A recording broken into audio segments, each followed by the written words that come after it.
How's it going, fellas? My name's Andy, and now we all know about Michael Jordan and everything he's done for the Chicago Bulls. But in this video, we're gonna take a detailed look at his time with the Washington Wizards. But before we start, I'd like to thank Hardwood Amino for sponsoring this video. It's a great app for basketball fans with polls, quizzes, and all kinds of fan-made NBA content. If you're new to the app, I'd recommend checking out the new Live Layer feature, which tells you what's trending in the community. It's a great feature to keep up to date with the latest, best content on the app. And in addition to Hardwood, there are millions of other Amino communities that you can join. One of my personal favorites is the Sneakerhead Amino, which is similar to Hardwood, but the community has tens of thousands of knowledgeable sneaker fans around the world. If you like shoes and you like talking about shoes, it's a great place to learn everything about them.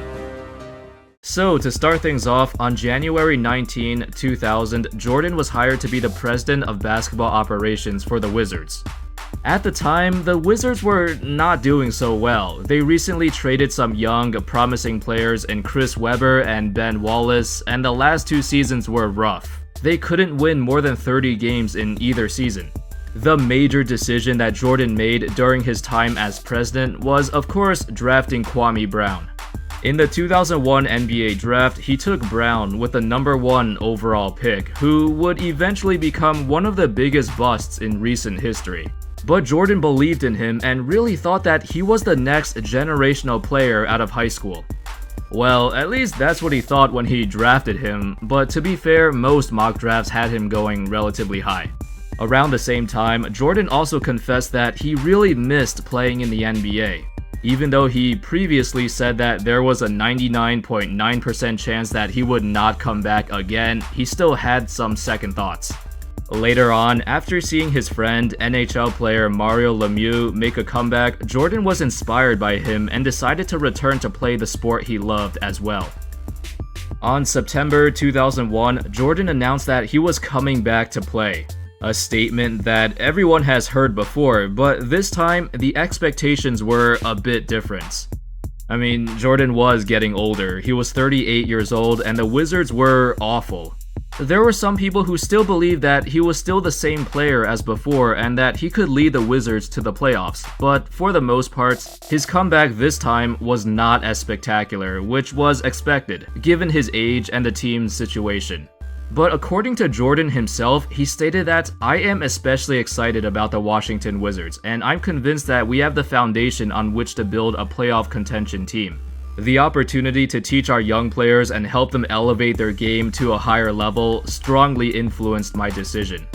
Anyway, because Jordan returned to the NBA as a player, that meant he had to give up his position as the president of the Wizards. But before he gave it up, he made sure to hire Doug Collins, his former coach that he really respected.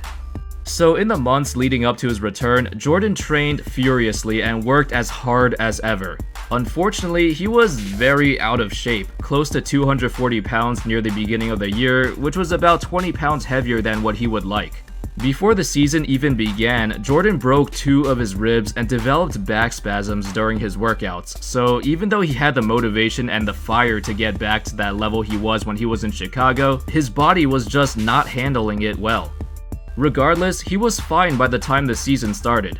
Jordan signed a 2-year, $2 million contract with the Wizards, and he also stated that he would donate his entire salary to the 9/11 terrorist attacks, which happened a month before the 2001 to 2002 NBA season.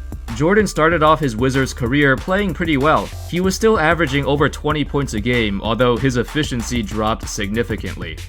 In his 2 seasons there, he averaged 21 points, 6 rebounds, 4 assists, 1.5 steals, 43% from the field, and an unspectacular 48% true shooting percentage, which was about 4% lower than the league's average. Jordan wasn't very efficient, mainly because he primarily turned into a jump shooter. Nearly half of his field goal attempts were between 16 and 22 feet from the basket, and they're basically the least efficient shots in the game. Even though he's been known as a deadly mid-range shooter, he shot about 42% from mid-range, which is actually not bad. It's just that he didn't drive to the rim as much, shoot threes, nor did he draw many fouls. Because of that, his overall efficiency was pretty low. On top of that, he was very critical of his teammates, especially the rookie he just drafted, Kwame Brown. After the Wizards scored just 75 points as a team in a loss against the Cavaliers, Jordan stated that, "Man, this team stinks." During the stretch of games, their defense was especially bad because the effort was never there. Jordan said, "The way we'll be able to turn this around is to go out every night and have the effort.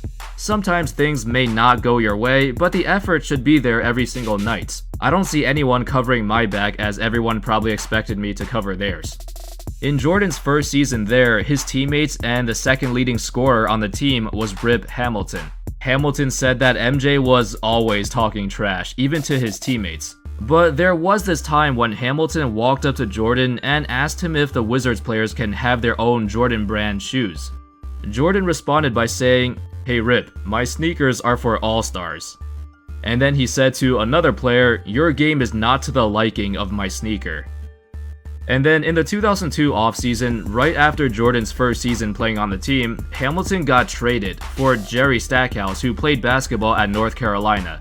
So even though Jordan was not in the front office anymore, you gotta assume that he had something to do with this trade. He really liked Stackhouse as a player.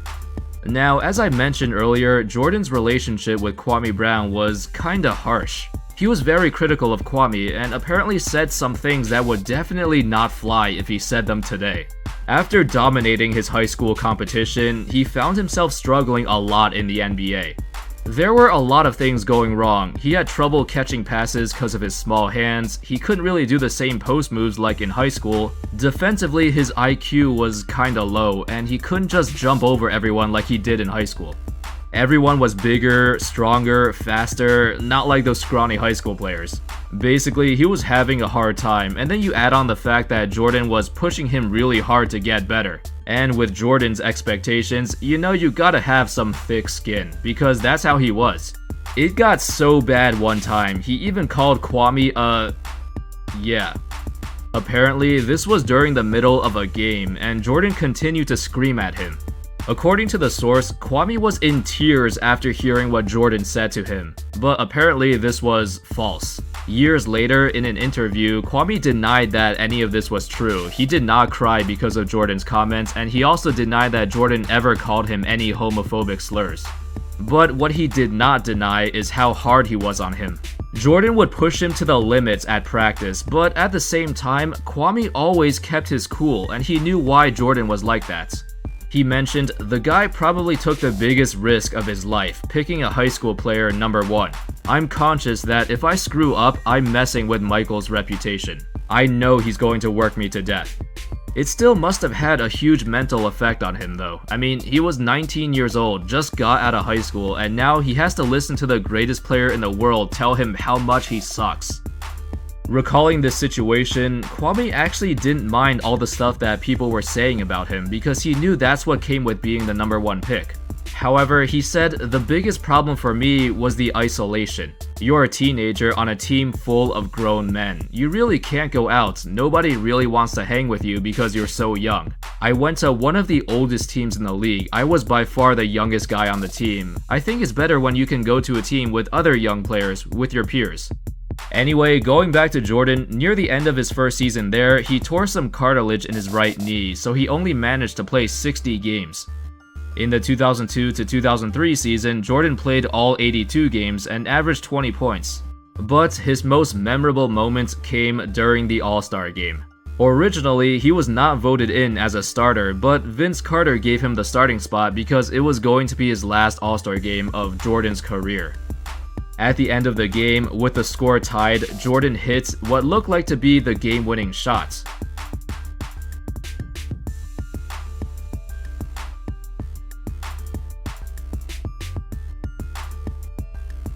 But then, Jermaine O'Neal's dumbass fouled Kobe on a 3-point shot, and yeah, the West ended up winning the game. Anyway, to sum things up, in Jordan's 2 seasons with the Wizards, they finished with identical 37 and 45 records, and unfortunately missed the playoffs in both seasons. Jordan retired for the final time. Afterwards, he expected that the Wizards would reinstate him as the president of basketball operations, but that did not happen. The Wizards owner, Abe Pollin, was not happy with the trades and signings that Jordan made while he was still in the front office, and decided to not give him his job back. Jordan obviously felt like he was betrayed by the organization, and even said that he would have never even played for the Wizards if he knew that he was not going to get his job back in the front office. And that's